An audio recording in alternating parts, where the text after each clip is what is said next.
اعوذ باللہ من الشیطان الرجیم بسم اللہ الرحمن الرحیم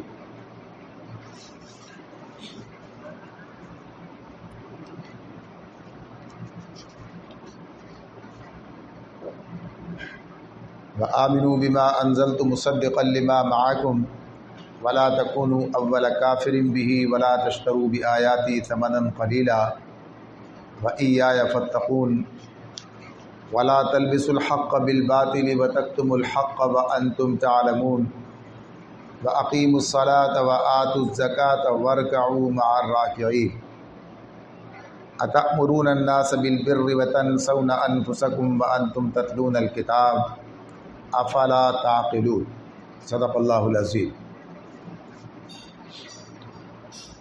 سورۃ البقرہ کا 5واں رکوع ہم نے پچھلی مرتبہ شروع کیا تھا آیت 40 سے۔ بنی اسرائیل سے خطاب ہے اور اس کی تفصیلات سامنے تھی۔ بنی اسرائیل وہ امت ہے جو نبی اکرم صلی اللہ علیہ وسلم سے پہلے جو امت اللہ تعالیٰ نے اس وقت موسیٰ علیہ السلام کے بعد جو سلسلہ چلا تھا، یہ بنی اسرائیل جو بعد میں یہودی اور عیسائی بن گئے، یہی اس وقت کی امت مسلمہ تھی جو انہیں خطاب کیا ہے اور انہیں توجہ دلائی ہے، اور اہل ایمان کو بھی یہ بتایا ہے کہ تمہیں اپنے پیش رو جو تم سے پہلے لوگ اس کام پر، اس منصب پر فائز کیے گئے تھے، ان کے بارے میں تمہیں معلوم ہونا چاہیے کہ وہ کون سی خرابیاں تھیں جو انہیں اپنے منصب سے معزولی کا، ان کے منصب سے معزولی کا سبب بن گئی۔ یہاں اس دوسری آیت میں اللہ تعالیٰ نے یہ بات سامنے رکھی ہے، وَآمِنُوا بِمَا أَنزَلْتُ مُصَدِّقًا لِمَا مَعَكُمْ، اور ایمان لاؤ اس پر جو ہم نے کتاب نازل کی ہے، وہ اس کی تصدیق کرنے والی ہے جو اس سے پہلے تمہارے پاس موجود تھی۔ ولا تکونوا اول کافر بھی، سب سے پہلے تم ہی اس کے کافر نہ بن جاؤ۔ ولا تشتروا بآیاتی ثمنا قلیلا، اور میری آیات کو تھوڑی قیمت پر بیچنا چھوڑ دو، نہ بیچو۔ وإیایا فاتقون، اور مجھی سے تم ڈرو۔ پہلے والی آیت میں اللہ تعالیٰ نے یہ بات یاد دلائی تھی کہ جو میری نعمت ہے، نعمت دین، اذکروا نعمتی التی انعمت علیکم، میری اس نعمت کو یاد کرو جو میں نے تمہیں عطا کی تھی، اور تمہارا جو عہد میرے ساتھ تھا اسے تم پورا کرو، تو میں میرے ساتھ جو تمہارا عہد ہے اسے میں پورا کروں، اور مجھی سے تم ڈرو۔ اس پہلی آیت میں ہم نے بات کی تھی کہ دین گویا ایک معاہدہ ہی ہے، اور قرآن مجید میں متعدد مقامات پر ان عہدوں کا ذکر ہے جو بنی اسرائیل سے اللہ نے لیے، یا ہر دور کی امت مسلمہ کے ساتھ وہ اللہ تعالیٰ کے وعدے رہے۔ تمہارا کام یہ ہے، تو اس کے نتیجے میں اللہ کی طرف سے یہ وعدہ ہے کہ وہ تمہیں سب کچھ عطا فرمائے گا۔ وہ دنیا کے حوالے سے بھی ہیں اور آخرت کے حوالے سے بھی ہیں۔ اب یہاں مزید پھر آگے جو بات کی ہے، تو یہاں بھی مثبت انداز میں بات ہو رہی ہے۔ ابھی جو بات ہو رہی ہے کہ جس میں کہا گیا کہ ایمان لاؤ، وآمنوا بما انزلت، اللہ مصدق بما انزلت، یعنی جو ابھی ہم نے نازلین کتاب نبی صلی اللہ علیہ وسلم پر جو نازل ہو رہی ہے، یعنی قرآن مجید پر ایمان لانے کی دعوت دی جا رہی ہے۔ اس کے بعد اس قرآن مجید کے بارے میں کہا جا رہا ہے مصدق، یہ تصدیق کرنے والا ہے، یعنی یہ جو قرآن کا نازل ہونا ہے، یہ قرآن مجید جو ہے یہ مصدق ہے، یعنی تصدیق کرتی ہے کس چیز کی؟ لما معکم، جو پہلے سے تمہارے پاس موجود ہے، یعنی تورات کی تصدیق کرتی ہے، انجیل کی تصدیق کرتی ہے۔ تو یہ گویا کہیے کہ یہ تو تمہارے لیے ایک اعزاز کی بات ہے کہ جو بات تمہاری کتاب میں لکھی ہوئی تھی اور ابھی تصدیق ہونا باقی تھی، یعنی اس بات کی تصدیق ہونا باقی تھی۔ اگر تورات اور انجیل میں اگر لکھا تھا کہ ایک رسول آئے گا، ایک کتاب نازل ہوگی، اور وہ ایسا رسول ہوگا، وہ ایسی کتاب ہوگی، وہ ایسے لوگ ہوں گے، تو جو کہا تھا وہ اب ہو رہا ہے، تو گویا یہ تو تمہاری کتاب کی تصدیق ہو رہی ہے، یعنی جو کچھ ہوا ہے یہ تو یہ تو تمہارے لیے گویا اس بارے میں کہ جو کچھ لکھا تھا وہ آج ثابت ہو رہا ہے، تو تمہیں تو آگے بڑھ کر اسے قبول کرنا چاہیے۔ یعنی ایک تو تمہیں پہلے سے معلوم بھی تھا، تم اس کا انتظار بھی کر رہے تھے، اور پھر یہ کہ تو تمہارے فائدے کی بات ہے کہ تمہاری کتاب کی تصدیق بھی اس کے ذریعے ہو رہی ہے۔ لیکن اب صورتحال کیا ہے؟ صورتحال اس کے برعکس ہے، اور برعکس صورتحال کیا ہے؟ وَلَا تَكُونُوا أَوَّلَ كَافِرٍ بِهِ، سب سے پہلے تم ہی اس کے کافر نہ بن جاؤ، اس کے منکر نہ بن جاؤ۔ یعنی جن کا معاملہ یہ تھا کہ وہ آگے بڑھ کر اسے قبول کریں گے، جو اس کو پہلے سے پہچانتے ہیں، جن کے پاس نبوت کا، کتاب کا، آخرت کا، توحید کا تصور موجود تھا، ظاہر ہے ان کے سامنے جب یہ بات آ رہی ہے تو ان کے لیے تو کوئی ایسی یہ گویا انہونی نئی کوئی نرالی بات نہیں تھی، یعنی وہ تو پہلے سے اس سے واقف ہے۔ ان کے سامنے یہ بات ہے کہ ہاں اللہ نے رسول بھیجے، موسیٰ علیہ السلام اللہ کے رسول تھے، معلوم ہے انہیں، عیسیٰ علیہ السلام اللہ کے رسول تھے، درمیان میں اب بہت سے رسول آئے، یہ جانتے ہیں، تسلیم بھی کرتے ہیں، تو اب ایک اور رسول آ گیا تو کون سی اس کے اندر خاص بات ہو گئی ہے؟ جبکہ یہ بات انہیں معلوم بھی تھی کہ رسول آئے گا، یعنی انتظار بھی کر رہے تھے۔ صرف بات تو اتنی ہوئی کہ یہ رسول بنی اسرائیل کے بجائے بنی اسماعیل میں آ گیا۔ اب معاملہ صرف اتنا ہوا ہے، یہ تو اللہ کی مرضی ہے، اللہ کا انتخاب ہے کہ وہ کہاں پیدا کرے، لیکن پیدا رسول اللہ ہی کا ہے، اللہ ہی کی طرف سے مقرر کیا گیا، تو اب یہ کتاب بھی اللہ ہی کی طرف سے نازل ہوئی ہے اس رسول پر، تو یہ اب تمہارے لیے اس کی بات کیا ہے کہ تم آگے بڑھ کر اسے قبول کرتے۔ تو اس طرح سے یہ بات انہیں بتائی جا رہی ہے اور ان سے کہا جا رہا ہے کہ تمہیں اس کتاب پر ایمان لانا چاہیے۔ تو یہ دعوت ہے، ابھی یہاں کیا بات ہو رہی؟ پہلے مرحلے میں دعوت ہے کہ ایمان لاؤ اس پر جو ہم نے نازل کیا، اور یہ اس کی تصدیق و تائید میں ہے جو تمہارے پاس کتاب پہلے سے موجود تھی۔ اب تنقید یہ ہے، اب جو بات ہو رہی ہے گویا اب اس پر ایک جھنجھوڑنے کی بات ہے کہ ذرا سوچو، سب سے پہلے تم ہی اس کے کافر بن گئے، یعنی جنہیں سب سے پہلے آگے بڑھ کر اسے قبول کرنا چاہیے تھا۔ وَلَا تَكُونُوا أَوَّلَ كَافِرٍ بِهِ، کافر کا مطلب کیا ہوتا ہے؟ انکار کرنے والا، انکار کرنے والا، یا وہ کہیے کہ ناشکری کرنے والا۔ یہ کفر جو ہے یہ انکار بھی ہے اور یہ ناشکری بھی ہے، دونوں طرح سے استعمال ہوتا ہے، سامنے آتا ہے۔ تو اب یہاں پر یہ بات انکار کے والے سے ہو رہی ہے کہ تم اس کے منکر نہ بن جاؤ، یہ نعمت ہے، اس کو قبول کرو۔ تو اب یہ بات تو ان سے ہوئی، یہ بات ان سے ہوئی۔ ظاہر ہے قرآن تو سب سے پہلے تو ہمارے لیے، ہمیں اس کو ہدایت کے طور پر دیکھنا ہے۔ اگر ہم اسے اپنے سامنے رکھ کے اس آیت کو دیکھیں، اگر ہم اس آیت کو اپنے سامنے رکھیں کہ یہ آیت کیا کہہ رہی ہے کہ تمہیں سب سے پہلے اس کتاب پر ایمان لانا چاہیے، ان سے کہا جا رہا ہے جن پر یہ نازل نہیں بلکہ بنی اسماعیل میں نازل ہوئی، نبی صلی اللہ علیہ وسلم پر نازل ہوئی ہے، اور یہ ان پر ایمان نہیں لائے۔ اب ہمارا معاملہ کیا ہے؟ ہم اللہ کے رسول پر ایمان لائے، اس کتاب پر ایمان لائے، ہمارا معاملہ یہ۔ تو ہمیں کیا کرنا ہے؟ یار ایمان تو لائے ہوئے، ہمیں سب سے پہلے آگے بڑھ کر اس پر عمل کرنا ہے، ہمیں سب سے پہلے آگے بڑھ کر اسے نافذ کرنا ہے، ہمیں سب سے پہلے آگے بڑھ کر اسے قائم کرنا۔ کون کرے گا؟ اگر ہم ہی نہیں کریں تو کون کرے گا؟ اور اگر ہم ہی اس سے ناواقف رہے، ہم ہی اس سے غافل ہو گئے، ہم ہی نے اسے چھوڑ دیا، ہوا یہ بات اس طرح نے تم ہی نے چھوڑ دیا، بھائی تمہارا تو کام تھا یہ۔ ہاں ہمارا معاملہ یہ صرف نہیں ہے کہ یہ کتاب سے معاشرہ، بلکہ ہم تو ایمان رکھتے ہیں اس کتاب پر۔ تو اگر جو کتاب پر ایمان رکھتا ہے اور وہ کتاب پر عمل نہ کرے تو کس سے مطالبہ کیا جائے گا؟ کس سے کہا جائے گا؟ تو گویا یہ کیفیت آج امت مسلمہ کی بنی ہوئی ہے کہ اول کافرن بھی کی وہ کیفیت، انکار اس طرح تو نہیں ہے، اس طرح تو انکار نہیں، کتاب کا انکار کیا جائے یہ اللہ کی کتاب نہیں ہے۔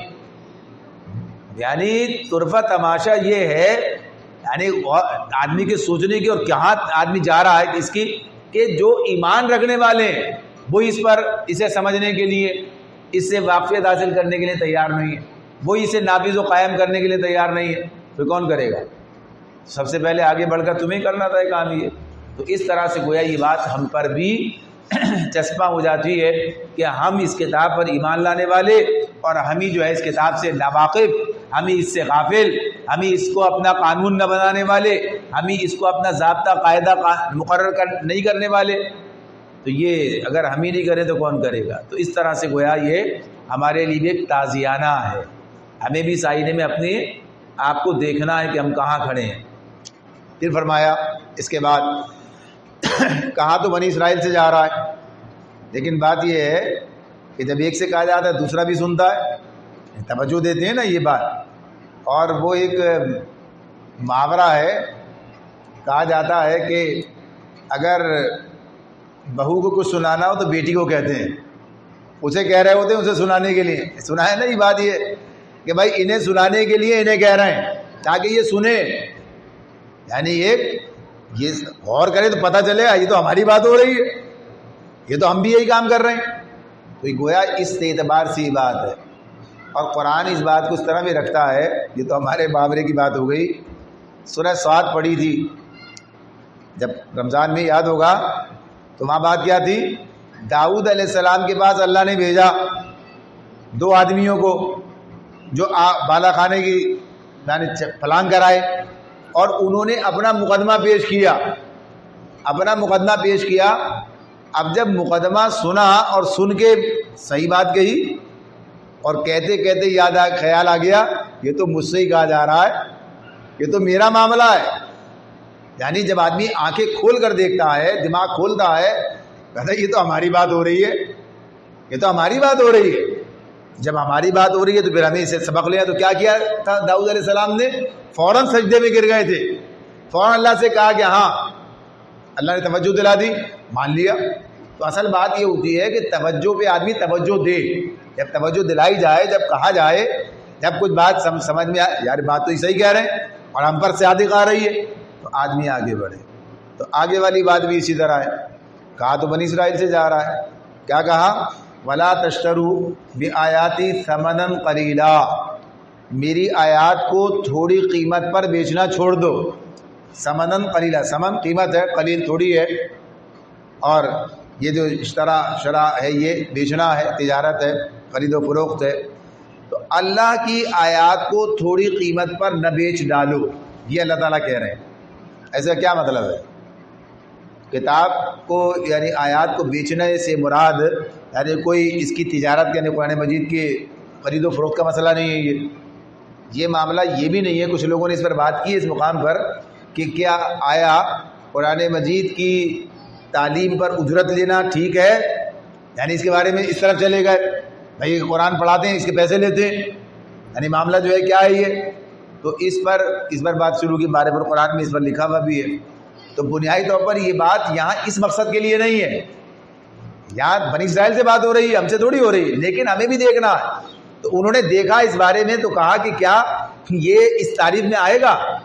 تو انہوں نے اس پر بات کی ہے، تفصیل پہ گئے اور اس پر بات کہی ہے کہ ہاں یہ اس کو ذریعہ آمدنی بنانا درست نہیں ہے، لیکن آج جو حالات ہیں ان حالات کے اندر اگر یہ کام چھوڑ دیا جائے، اس کو منع کر دیا جائے، حرام قرار دے دیا جائے، تو صورتحال کیا بنے گی؟ لوگ اس کام سے چھوڑ دیں گے اس کام کو، کوئی اور ذریعہ، کوئی اور معاش دیکھیں گے، ذریعہ معاش۔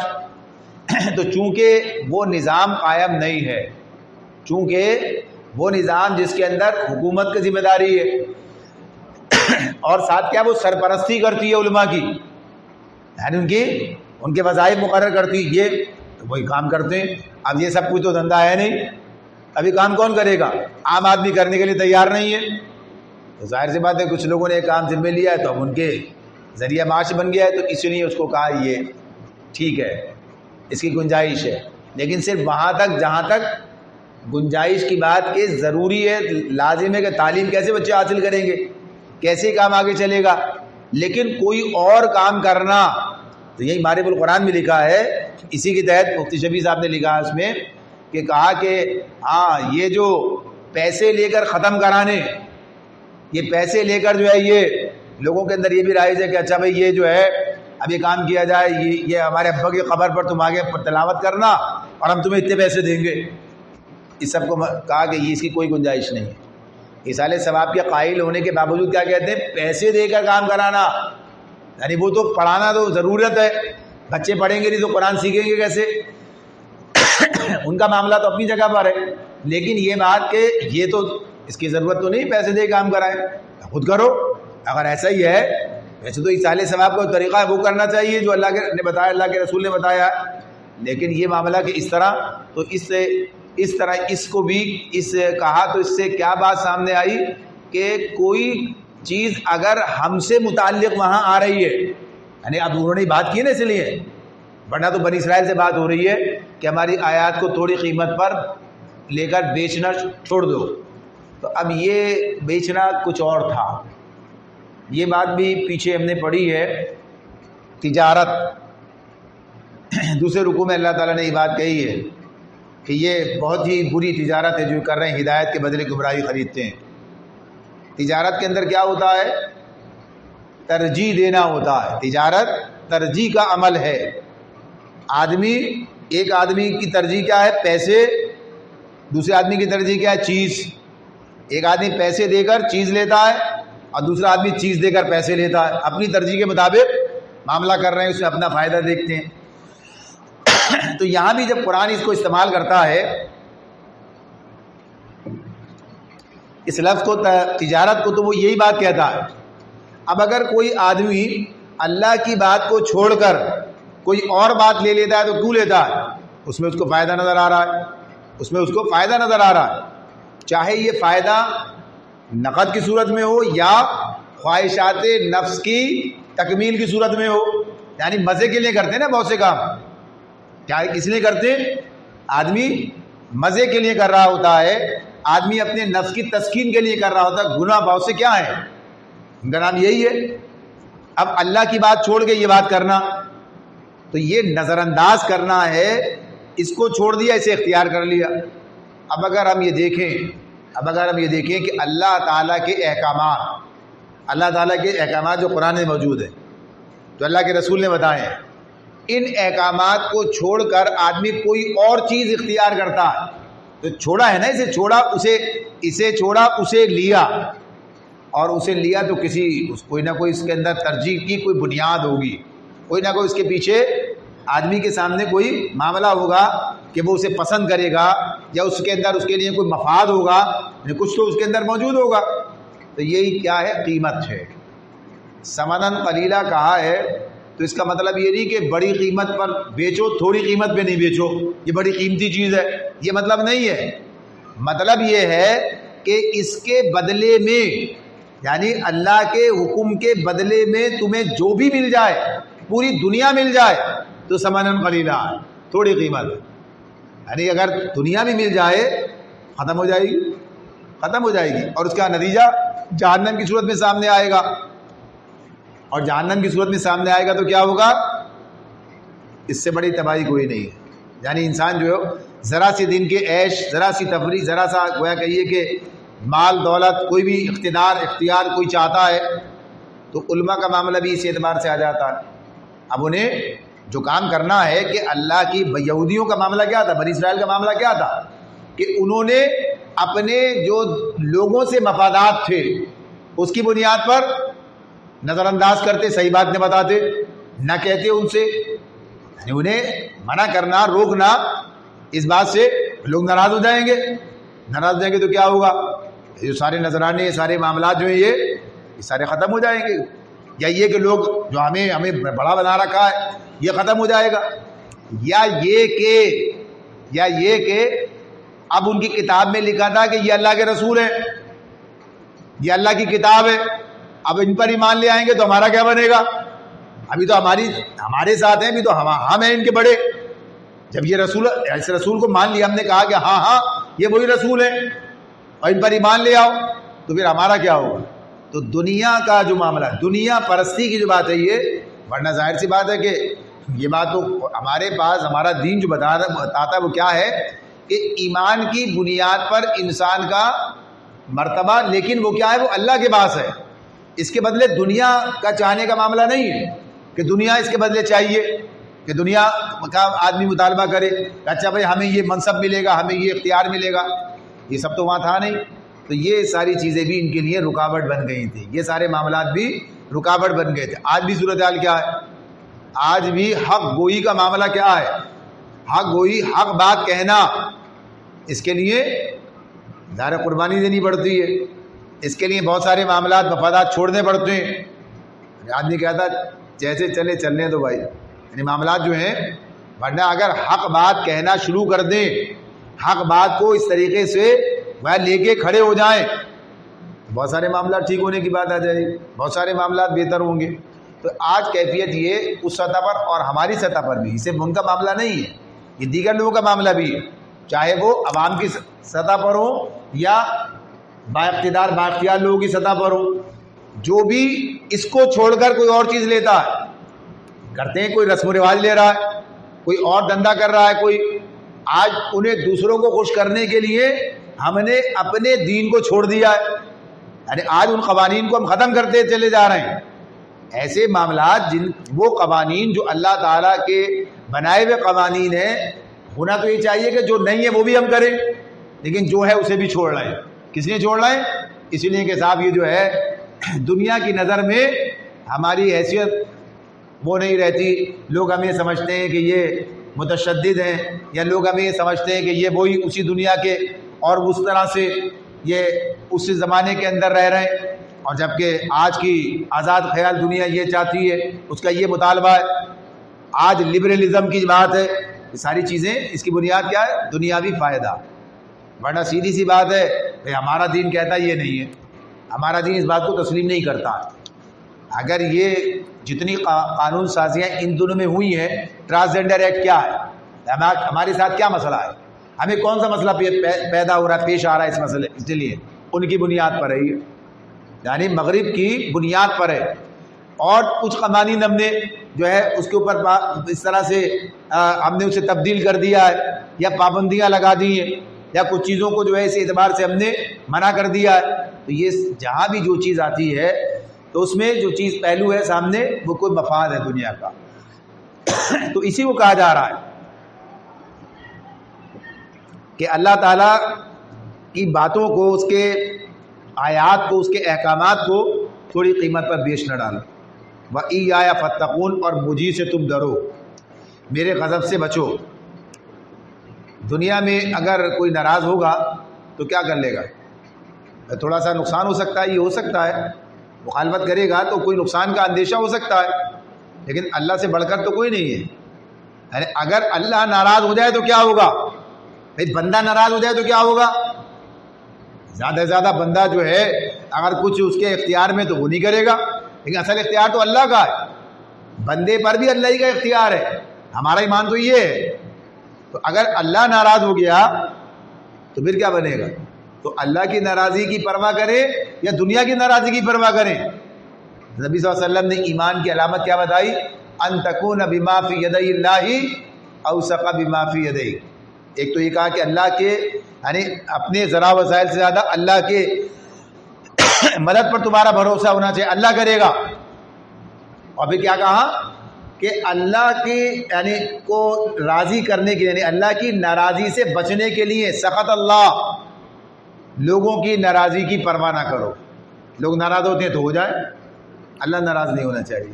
یعنی انسان جو ہے یہ اس کے ایمان کا تقاضا ہے، یہ اس کے ایمان کی علامت ہے۔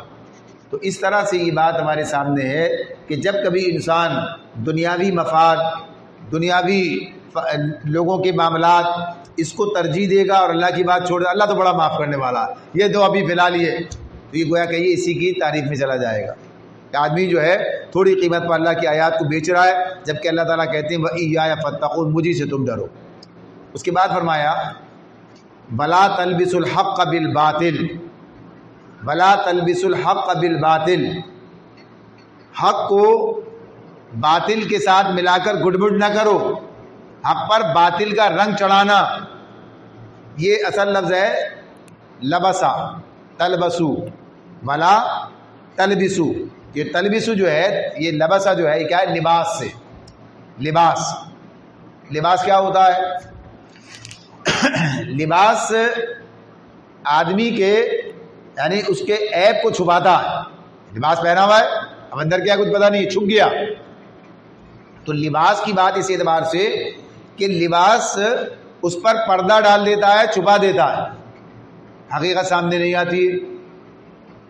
اسی لیے کہا شوہر اور بیوی کے لیے ہن لباس لکم وانتم لباس لہن، وہ تمہارے لیے لباس ہے، تم ان کے لیے لباس ہو۔ تو جہاں قربت کا معاملہ یہ اس کا کیا ہے؟ یہ دونوں ایک دوسرے کے پردہ پوش ہیں، یعنی ایک دوسرے کی پردہ پوشی کرتے ہیں۔ ظاہر ہے کہ جو اتنے قریب ہیں یہ جانتے ہیں نا، ایک دوسرے کی ساری باتیں جانتے ہیں، کمزوریاں بھی جانتے ہیں، خوبیاں بھی جانتے ہیں، سب باتیں بتائیں۔ تو کیا ہے یہ ان کا تعلق کیا ہے کہ آپس میں یہ ایک دوسرے کے لیے پردہ پوش ہیں۔ یہ ایک دوسرے کے، ایسا نہیں ہے کہ اپنے شوہر کے عیب دوسروں سے بیان کرے یا اپنی بیوی کے عیب دوسروں سے بیان کرے نا، تم تو اس کے لیے لباس ہو، تم تو اس کے لیے پردہ ہو۔ یہ بات اس اعتبار سے اب یہ تو یہاں پہ کیا ہے، یہ لباس یعنی تلبیس، اس کے لیے لفظ آتا ہے تلبیس حق، یعنی حق کو چھپانا۔ کیسے؟ اس کے اوپر پردہ ڈال دیا، صحیح بات نہیں بتائی، گڈ مڈ کر دیا، یعنی معاملے کو اس طرح سے کر دیا کہ حقیقت واضح نہیں ہو رہی ہے۔ تو اب یہ تلبیس حق کا معاملہ بنی اسرائیل کے حوالے سے کیا تھا؟ جیسے پہلے عرض کیا تھا کہ بنی اسرائیل کے علمیت کا بڑا روب تھا مدینے کے لوگوں پر، بھائی بڑے پڑھے لکھے لوگ ہیں، کتاب ان کے پاس ہے، یہ تو ان کے سارے سلسلے دربار مذہبی، یہ سارے جھاڑ پھونک کے چکر، یہ تعویذ گنڈے، یہ سارے معاملات، یہ تو ایسے پہنچے ہوئے لوگ ہیں، اور ان کے پاس کتاب کا ذکر ہے، رسول کی بات ہے، آپ یہ ساری باتیں وہی کرتے ہیں جو نبی صلی اللہ علیہ وسلم بھی اب بیان کر رہے ہیں۔ تو یہ لوگ ان کے پاس جا کر پوچھتے، یعنی ان میں سے بعض لوگ، مدینے کے بعض لوگ جا کر ان سے، بھائی آپ بتائیے، ہمارے پاس بھی ایک صاحب آئے، مشرکین مکہ نے بھی یہ کام کیا تھا۔ قرآن مجید میں کئی باتیں ایسی ہمارے سامنے آتی ہیں کہ جو مشرکین مکہ نے بنی اسرائیل سے پوچھ کے سوالات کیے نبی صلی اللہ علیہ وسلم سے کہ آپ بتائیے، تو ان کے پاس آتے تھے، بھائی آپ ذرا بتائیں، یہ ہمارے پاس ایک صاحب آئے ہیں، یہ اس طرح کی باتیں کرتے ہیں، تو آپ کیا یہ صحیح ہے کہ غلط ہے؟ تو اب ان کا معاملہ کیا تھا؟ وہی ان کے اندر جو حسد کی بات، ایک بغض کا جو معاملہ تھا، ماننا کے ارادہ نہیں تھا، یہ ماننے کے تیار نہیں تھے۔ اب کیا کریں؟ صاف صاف انکار تو نہیں کر سکتے، توحید کا انکار، یہ اللہ تو ہے، کیسے انکار کر؟ رسالت کا شعبہ بھی ہے، کیسے انکار کریں؟ آپ کو اللہ نے کسی کو رسول نہیں بنایا، ایسا کیسے؟ آخر وہ بھی تو رسول جن کو تم مانتے ہو وہ بھی تو انسان ہی تھے۔ حالانکہ بعض جگہوں پر یہ حق کو نکل گئے، انہوں نے کہہ دیا اللہ نے نہیں بنایا، لیکن بہرحال بڑا مشکل ہوتا تھا، تو کیا کرتے؟ اب صاف صاف انکار کرنے کے بجائے کوئی ایسا طریقہ اختیار کرتے کہ سامنے والے کے دل میں شک پیدا کر دو، بات تو ٹھیک ہے لیکن اب ایسے جو لوگ بات نہیں ماننا چاہتے وہ کیا کرتے ہیں؟ اس جو اصل بات ہے اس کو چھوڑ کے ادھر ادھر کی باتیں شروع کر دیں گے۔ یہ بات یہ ہو رہی ہے، یہ بات صحیح ہے کہ غلط ہے؟ بات کرنے والا تو پھر الگ بات ہے، پہلے تو یہ بات ہونی چاہیے۔ بات کرنے والے کے معاملے میں بھی جو ہے وہاں بھی کوئی انگلی رکھنے کی گنجائش نہیں تھی، تو کوئی نہ کوئی ایسا طریقہ اختیار کرتے جس سے لوگوں کے دل میں شک پیدا کر دیا جائے۔ تو یہ تلبیس حق کا معاملہ تھا ان کا معاملہ کہ حق کو واضح کرنا، بیان کرنا، یہ کام نہیں کر رہے تھے۔ یہاں پھر ہمارا معاملہ آ جاتا ہے، یہاں پھر ہمارا معاملہ بھی آ جاتا ہے شہادت حق، اس کے مقابلے میں کیا ہے؟ حق کی گواہی دینا، حق کو واضح کرنا، یعنی حق سمجھ میں آئے کہ یہ حق ہے۔ یہ کس کا کام ہے؟ جن کے پاس حق ہے ان کا یہ کام ہے کہ دنیا کے سامنے واضح کریں، یعنی دنیا کے سامنے بتائیں کہ ایسا ہے، اسلام اس کا نام ہے۔ آپ دیکھیے ہم بھی ظاہر دنیا میں رہتے ہیں، کیا آپ نے کوئی یہودیوں کی کتاب پڑھی ہے؟ کیا آپ نے ہندوؤں کی گیتا پڑھی ہے؟ یعنی عام طور پر آدمی یہ سب چیزیں نہیں پڑھتا، شاید دیکھی بھی نہیں ہوگی، یعنی کسی نے ان کی کتاب جو ہے، ہم کسے دیکھتے ہیں؟ ہم تو ہندوؤں کو دیکھتے ہیں، ہمیں پتا ہے ہندو کیا کرتے ہیں، ہندوؤں کو دیکھ کے بتایا نا ہندو کیا کرتے ہیں۔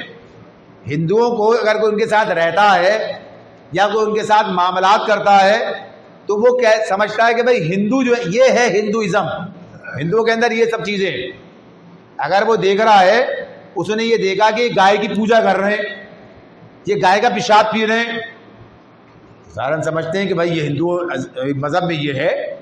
ہم نے پڑھا نہیں ہے کہیں کہ واقعی صحیح بات ہے غلط بات ہے، ہو سکتا ہے اس میں نہ لکھا ہو، لیکن یہ بات ہم تو ان کو دیکھ کے بات سمجھتے ہیں، یا اور جو کچھ ایک ہم کام کرتے ہیں۔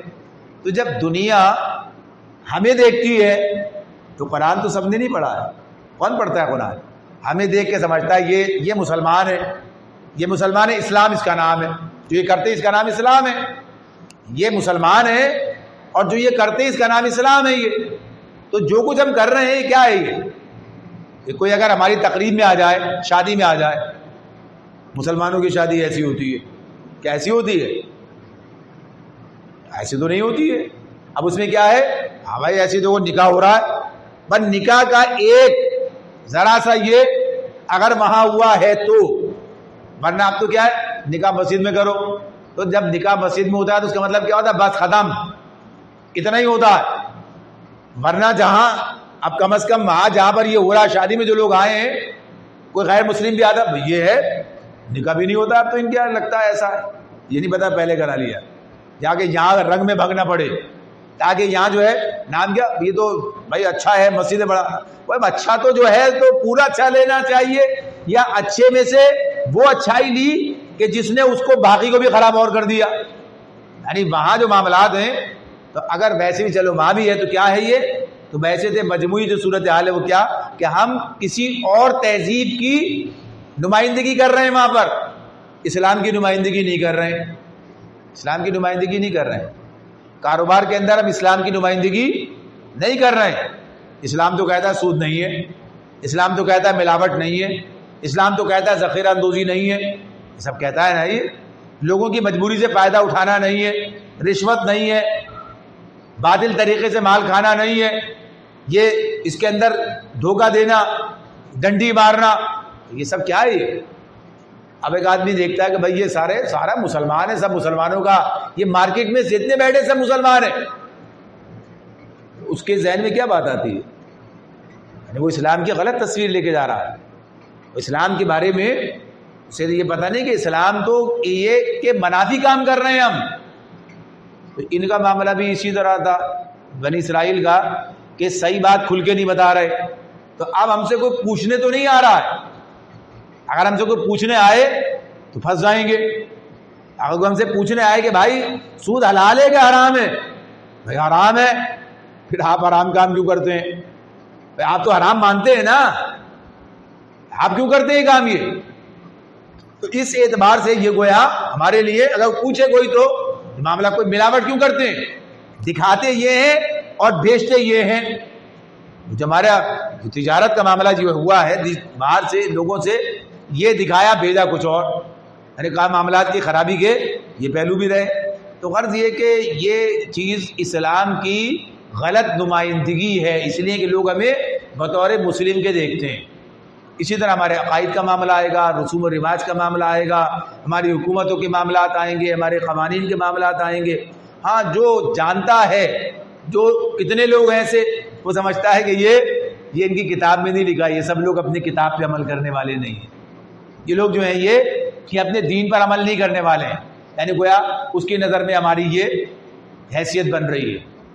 تو اللہ تعالیٰ کہہ رہے ہیں کہ دیکھو باطل کا رنگ چڑھا کر حق کو مشتبہ نہ بناؤ، حق مشتبہ ہو گیا ہے، آج حق کیا ہے؟ مشتبہ ہو گیا ہے۔ اور پھر اگلی بات کیا کہی؟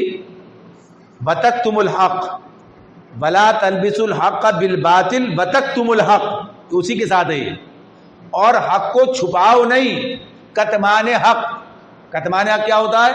یعنی حق کو چھپا لینا، بیان نہ کرنا، حق کو دوسروں کے سامنے بیان نہ کرنا، یہ تو ذمہ داری ہے۔ اللہ تعالیٰ نے بنی اسرائیل کی بھی ذمہ داری لگائی تھی کہ وہ اللہ کی کتاب کو لوگوں کے سامنے بیان کریں گے، لوگوں کے سامنے بیان کریں گے۔ دوسرے پارے کے اندر یہ مضمون آ جاتا ہے، تیسرے رکوع کے اندر ہی وہاں پر یہ موجود ہے کہ جہاں یہ بات کہی گئی ہے کہ انہوں نے اللہ تعالیٰ کی آیات کو بیچا اور پھر جو انہیں اللہ نے نازل کیا تھا اسے چھپایا، انہوں نے اسے چھپایا۔ تو اس وقت ان سے کہا ہے کہ اگر ان پر لعنت ہے اللہ تعالیٰ کی، اور پھر کہا لیکن اگر یہ بعد آ جائیں، تابو وَأَصْلَحُوا وَبَيَّنُوا، توبہ کریں، اصلاح کریں اور بیان کرنے لگے، تو چھپا رہے تھے بیان کرنے لگے، تو پھر اللہ تعالیٰ انہیں معاف کر دے گا، ہدایت پر آ جائے گی۔ تو یہ بیان کرنا تو یہ ذمہ داری ہے، جس کے پاس کتاب ہے اسے بیان کرنا ہے۔ اب ان کا معاملہ تو نمٹ گیا، اب وہ اصل کتاب بھی ان کے پاس نہیں ہے، کہ جس میں نبی صلی اللہ علیہ وسلم کی خبر اور یہ بیان نہیں کر رہے تھے، بتا نہیں رہے تھے، چھپا رہے تھے۔ اب تو یہ معاملہ ہمارا ہے کہ پوری کتاب تو ہمارے پاس ہے، اصل ایڈیشن کتاب کا جو اللہ نے اب بھیج دیا یہ ہمارے پاس ہے۔ اسے دنیا کے سامنے بیان کرنا، اس کے جو اس کے احکامات ہیں، جو اس کی باتیں ہیں، جو اس کے عقائد ہیں، جو چیزیں دنیا کے سامنے بیان کرنا، پہنچانا، یہ ہمارا کام۔ تو جب ہم یہ کام نہیں کریں گے تو پھر کیا ہوگا؟ کتمان ہو جائے گا نا۔ اسے پہنچانا ہے، اسے پہنچانا ہے۔ آج صورتحال کیا ہے کہ آج مسلمانوں کے اپنے درمیان کتاب سے واقفیت نہیں ہے، اور کتاب کی تعلیم کا وہ بندوبست کتاب کے مراکز میں، یعنی جہاں مسجدوں میں، مدارس میں، یعنی قرآن مجید کی تعلیم کا وہ انداز کہ جتنے لوگ وہاں سے نکلے وہ تو کم سے کم پوری طرح کتاب سے واقف ہیں، نہیں واقف ہیں۔ بس وہ کچھ احکامات، فقہ اور یہ کچھ چیزیں، بات ختم۔ اور جو اس سے نیچے ہیں تو ناظرہ پڑھا، بات ختم، حفظ کیا، بات ختم۔ یعنی جو اس کا سمجھنا ہے اس معاملے میں، تو اللہ تعالیٰ یہ کہتے ہیں تک تم حق کو چھپانا نہیں، حق کو بیان کرنا۔ حق کو، تو وہ حق کون سا ہے جو اس کتاب میں بیان کیا گیا ہے، اس حق کو بیان کرنا، اس حق کو وَتَكْتُمُ الْحَقَّ وَأَنْتُمْ تَعْلَمُونَ، اور تم جانتے ہو۔ یعنی بنی اسرائیل کا معاملہ کیا تھا کہ وہ جانتے تھے کہ ہاں صحیح بات کیا ہے، ہم بھی جانتے ہیں صحیح بات کیا ہے، کم از کم علماء تو جانتے ہی ہیں۔ یعنی اس معاملے میں تو یہ کام کرنا، کتاب کے بارے میں ساری مسلمان جانتے ہیں کہ اللہ کی کتاب ہے، اس کو سمجھنا، اس کو پڑھنا۔ تو آگے وَأَقِیمُوا الصَّلَاةَ، اور نماز قائم کرو، وَآتُوا الزَّکَاةَ، اور زکوٰۃ دو، وَارْکَعُوا مَعَ الرَّاکِعِینَ، اور جو لوگ اللہ کے آگے جھک رہے ہیں ان کے ساتھ تم بھی جھک جاؤ۔ اب یہ دیکھیے، بھائی اسی آیت پر مکمل کرتے ہیں۔ اقیم الصلاۃ، نماز قائم کرو، کس سے کہا جا رہا ہے؟ بنی اسرائیل سے کہا جا رہا ہے۔ تو اس سے یہ بات سامنے آ جاتی ہے، اور بھی آیات ساری بتاتی ہیں کہ نماز وہ فریضہ ہے جو شروع سے اہل ایمان کے لیے اللہ نے رکھا ہے، اہل ایمان پر فرض ہے نماز کا قائم کرنا۔ ان کے اوقات کی تبدیلی ہو سکتی ہے، ان کے اور چیز تبدیل ہو سکتی ہیں، قبلے کی اور رکعتوں کی، یہ ساری چیزیں اپنی جگہ پر، لیکن نماز ہے، صلاۃ ہے، صلاۃ کا قائم کرنا۔ اقیم الصلاۃ، تو کل بھی تھا، آج بھی ہے، لازم ہے یہ کام۔ تو یہ جو خرابی پیدا ہوئی ہے، اس خرابی کو دور کرنے کی بات ہو رہی ہے۔ آگے اور زیادہ واضح کیا، یہاں سے اتنا کہا کہ نماز قائم کرو اور زکوٰۃ دو۔ یہ کل بھی ان کے سامنے بات تھی، اور اب یہ رسول جو آئے یہ بھی یہی کام کہہ رہے ہیں۔ یعنی کل بھی بنی اسرائیل کے جو رسول آئے تھے انہوں نے بھی یہی کہا تھا، نماز قائم کرو، زکوٰۃ دو۔ یہ رسول بھی یہی بات کہہ رہے ہیں، تو ظاہر سی بات ہے کہ پھر یہ کہا اس میں کیا مسئلہ ہے؟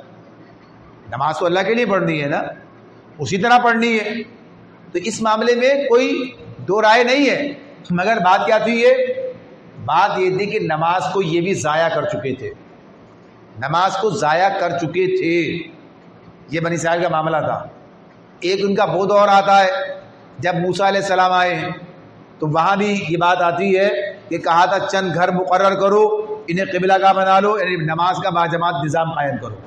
تو اس مغلوبیت کے دور میں مسئلہ تھا ان کا یہ کہ یہ اس جبر کے دور میں نماز کا نظام کھو بیٹھے تھے، اور یہ دور جب اب ان کا یہ جو تنزلی کا تھا تو ان کا بھی معاملہ کیا تھا کہ نماز کا نظام درم برم ہو چکا تھا۔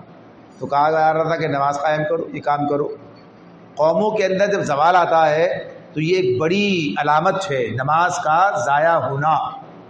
ہمارے پاس بھی اللہ تعالیٰ نے ان کے بارے میں ان کے حوالے سے بتایا ہمیں کہ ان میں جو لوگ بعد میں آئے، فخلف من بعد خلفہم اضاعوا الصلاۃ واتبعوا الشہوات، کہ جو لوگ پیچھے بعد میں آئے ان کے جو وارث بنے، انہوں نے نماز کو ضائع کر دیا اور خواہشات نفس کے پیچھے چل پڑے۔ آج ہماری اکثریت کا حال کیا ہے؟ اکثریت کا حال کیا ہے؟ امت مسلمہ کی اکثریت نماز نہیں پڑھتی۔ خود ہمارے ہاں ہماری اکثریت نماز نہیں پڑھتی۔ نماز کا ضائع کرنا، نماز کی حفاظت کرنا بالکل ایک الگ معاملہ ہے۔ ضائع تو بعض اوقات پڑھ کے بھی ہو جاتی ہے، تو وہاں بھی بچانا ہے، حفاظت کرنے کے لیے کہا نماز کی حفاظت کرو۔ تو یہ بات حفاظت کس طرح سے کرنی ہے، اسے ضائع ہونے سے بچانا ہے، اس کے لیے اللہ تعالیٰ نے شرائط بتائی ہیں. تو غرض یا تو صرف ادا کرنے کی بات ہو رہی ہے، صرف ادا کرنے کا معاملہ کہ نماز قائم کرو، اقیم الصلاۃ. تو یہ آج ہمارے زوال کا بھی ایک بڑا سبب یہ بھی ہے کہ نماز کا وہ نظام اس طرح سے موجود نہیں ہے اور اکثریت نماز پڑھنے کے لیے تیار نہیں ہے، اور جو پڑھتے ہیں ان کا معاملہ بھی اس درجے کا نہیں ہے. تو یہ بات ان سے کہی جائے. زکوٰۃ کا نظام بھی کیا ہے؟ زکوٰۃ کا نظام ہے نہیں ہے. زکوٰۃ ادا کرنے والے لوگ تو ہیں، زکوٰۃ کا نظام نہیں ہے. زکوٰۃ کا نظام یہ نہیں ہے جس طرح ہم زکوٰۃ دیتے ہیں، یہ بات آپ کے سامنے پہلے آ چکی ہے. زکوٰۃ کا اصل نظام جو اللہ تعالیٰ نے دیا ہے وہ کیا ہے؟ وہ نظام یہ ہے کہ زکوٰۃ کا نظام کہ اسلامی حکومت زکوٰۃ کی تحصیل وصول کرنے کا کام کرے گی اور اس مرکزی بیت المال سے پھر اس کی ترسیل، اس کا کام یعنی تقسیم کا کام ہوگا. تو جو اس کی اصل ہے وہ تو موجود نہیں ہے. یہ کام جس طرح جس سطح پر ہونا چاہیے تھا اس سطح پر نہیں ہے. کیا فرد اور ریاست برابر ہو سکتے ہیں؟ یعنی کوئی آدمی سوچے بھائی ریاست کیوں بنائی ہے؟ ہر جگہ ریاست ہے، ہر جگہ آج کی دنیا میں منظم نظام ہے.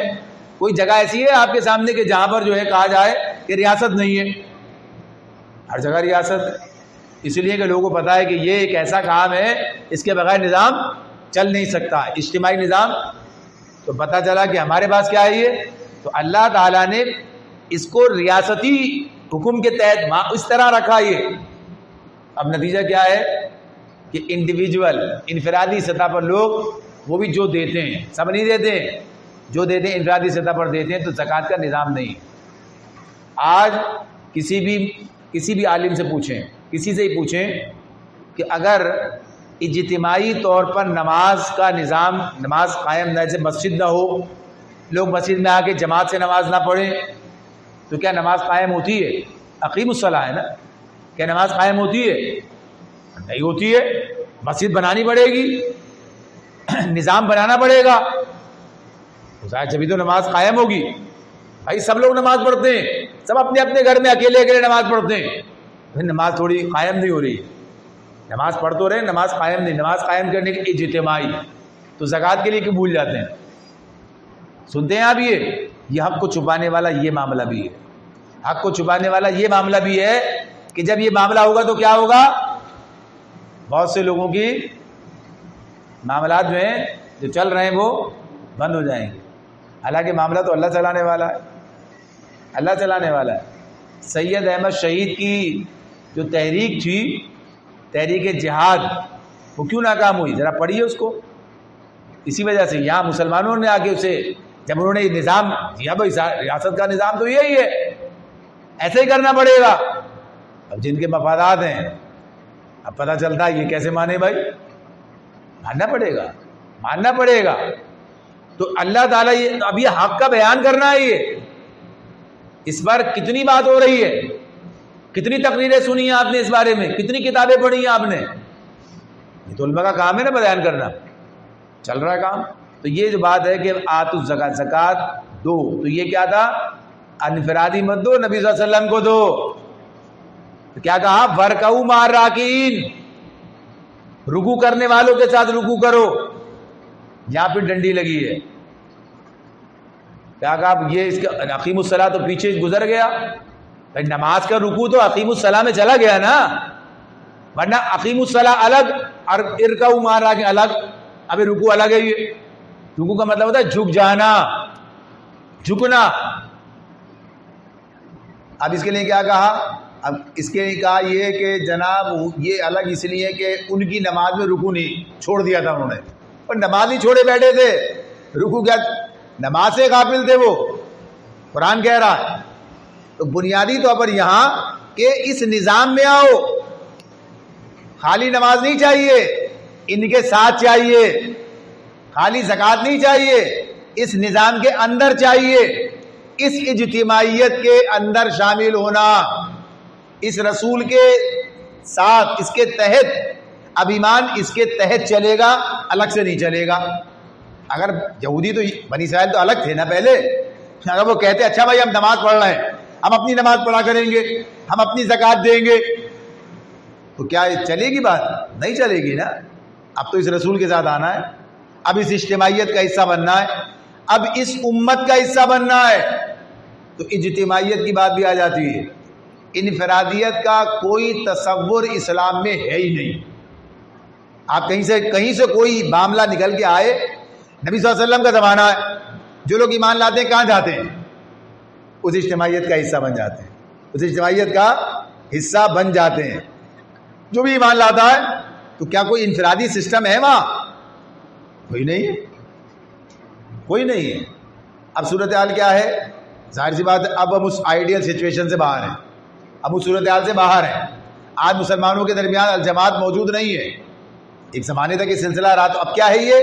اب بہرحال اسے قائم کرنے کی فکر ہونی چاہیے، ایک جماعت ہونی چاہیے، ایک امت ہونا چاہیے۔ اب ظاہر سی بات نہیں ہے تو اس کے لیے کوئی کام کرنا ہوگا، کوشش کرنی ہوگی، کوئی طریقہ اختیار کرنا ہوگا، اور اس وقت تک جو لوگ یہ کام کریں گے اپنی اپنی جگہ پر مجتمع ہو کے کام کریں گے، انفرادی نہیں کیا ہوگا۔ نماز بھی آخر لوگ پڑھ رہے ہیں، 50 مسجدیں پڑھ رہے ہیں، اپنی اپنی جگہ پر پڑھ رہے ہیں، عید کی نمازیں الگ الگ پڑھ رہے ہیں، لیکن یہ کہ بہرحال مل کے کر رہے ہیں کام۔ یہ تو اس اعتبار سے اجتماعیت کا معاملہ تو اصل اجتماعیت کا سفر ہے۔ اس اجتماعیت یہ یعنی مطلوب نہیں ہے، یہ اجتماعیت کہ ایک اجتماعیت آپ نے بنا لی، ایک میں نے بنا لی، ایک انہوں نے بنا لی۔ اگر کوئی آدمی سمجھے کہ چلو بھائی جماعت اسلامی میں چلے جاؤ، نہیں جاتے تو تحریک اسلامی میں چلے جاؤ، نہیں جاتے تو تنظیم اسلامی میں چلے جاؤ، اور نہیں جاتے تو کسی اور میں چلے جاؤ، وقتی طور پر تو ٹھیک ہے، اس لیے کہ ان کا مقصد کیا ہے کہ اس الجماعت کو قائم کرنا، ورنہ اگر اسی پہ بس کر کے بیٹھ گئے تو بیکار ہے۔ جو اجتماعیت اس مقصد کے لیے کام نہیں کرتی اس کی کوئی حیثیت نہیں ہے۔ اس لیے کہ اصل جو جماعت ہے وہ الجماعت ہے، جسے قائم کرنا مسلمانوں کی ذمہ داری ہے کہ اللہ کرے وہ قائم ہو جائے۔ اس کے لیے کوشش کرنے کے لیے اب ہم سب مل کے کام کر رہے ہیں، اس کے لیے ہم جمع ہیں۔ اصل ہماری کوئی حیثیت نہیں، بل اس لیے کہ مل کر کام کرنا ہے، اجتماعیت کے ساتھ رہنا ہے، مل کر ساری کچھ چیزیں احکامات اس پر عمل ہوتا ہے، تو یہ ہمیں کرنا ہے، یہ چیزیں اپنی جگہ پر ہیں، لیکن ہم اسی کو سب کچھ سمجھ کے بیٹھ جائیں، بس یہی ہے، آگے کچھ نہیں کرنا ہے، بھائی اسی کے اندر رہو، اسی سے آگے پیچھے نہیں رہو، تو اصل مقصد ہی ختم ہو گیا۔ تو پھر اس اجتماعیت کی حیثیت کیا ہے؟ یا تو کہو کہ یہ ہے الجماعت، یا تو اتنی ہمت پیدا کرو کوئی نہیں کہے گا، ارے قرآن سے انحراف ہو جائے گا، بڑا جرأت چاہیے۔ حالانکہ لوگ کہتے تو ہیں بس جو کچھ ہمیں بس ہم ہی ہیں، ہر مکتبہ فکر یہی کہتا، یعنی اس معاملے میں، لیکن یہ نہیں کہہ پاتا کہ سب غلط ہے، اس لیے کہ الجماعت کے باہر کیا ہوتا ہے؟ کفر ہوتا ہے۔ الجماعت کے باہر کفر ہے، نبی صلی اللہ علیہ وسلم کی جماعت کے باہر کفر ہوتا ہے۔ آج وہ الجماعت نہیں ہے تو ظاہر ہے مسلمان ہیں سارے، اگر کوئی ہماری جماعت میں نہیں تو کہاں ہے؟ مسلمان ہے، ضروری نہیں کہ وہ اس میں آئے گا تو ایسا ہوگا۔ تو یہ بنیادی طور پر جو بات اس کے اندر ہو رہی ہے مرکو مار راکین، تو اسی اعتبار سے ہے، اس کا حصہ بنو، اس کے اندر آؤ اور اس طرح سے کام کرو جو کام کرنے کا طریقہ ہے۔ تو یہ ان سے کہا جا رہا تھا، ہمارے لیے کیا بات ہے کہ آج ہم بھی الجماعت کو کھوئے بیٹھے ہیں، آج ہماری الجماعت بھی موجود نہیں ہے، تو ہمیں بھی اس کام کے لیے ایک جد و جہد اجتماعی طور پر کرنی ہوگی، کرنی چاہیے، تاکہ ہم پھر کہیں کسی سے آؤ اس کا حصہ بنو، اس کے اندر آ کر اس کے ساتھ مل کر جو ہے اللہ کے حکم کی تعمیل میں مصروف کار ہو جاؤ۔ اللہ تعالیٰ میں سمجھنے اور عمل کرنے کی توفیق عطا فرمائے۔ الحمدللہ رب العالمین والعاقبۃ للمتقین والصلاة والسلام علی رسولہ النبی الکریم، اللہم اعنا علی ذکرک وشکرک وحسن عبادتک۔ یا اللہ ہمارے گناہوں کو معاف فرما دے، خطاؤں سے درگزر فرما، رحم و کرم بخشش اور عافیت کا معاملہ فرما دے۔ یا اللہ فلسطین کے مسلمانوں کی مدد فرما، ظلم کا خاتمہ فرما دے، ظالموں کی سرکوبی فرما، امت میں بیداری عطا فرما دے، ہمیں اپنی ذمہ داریوں کو سمجھنے اور ادا کرنے کی توفیق عطا فرما دے، ہمارے مسائل، مشکلات، پریشانیاں، مصائب، امراض سب دور فرما دے۔ یا اللہ قول و فعل کے تضاد سے بچا لے، صحیح بات کہنے اس پر عمل کرنے والا بنا دے، دین کی سمجھ عطا فرما دے، عمل کی توفیق عطا فرما دے۔ یا اللہ وہ الجماعت، وہ خلافت کا نظام، یا اللہ جو مطلوب ہے، یا اللہ ہمیں اس کے لیے کوششیں کرنے والا بنا دے، ہماری کوششوں کو یا اللہ اپنی بارگاہ میں قبولیت کا درجہ عطا فرما دے، یا اللہ اس کو نتیجہ خیز بنا دے۔ اللہم صلی وسلم علی محمد وعلی آلہ وصحبہ اجمعین، آمین برحمتک یا ارحم۔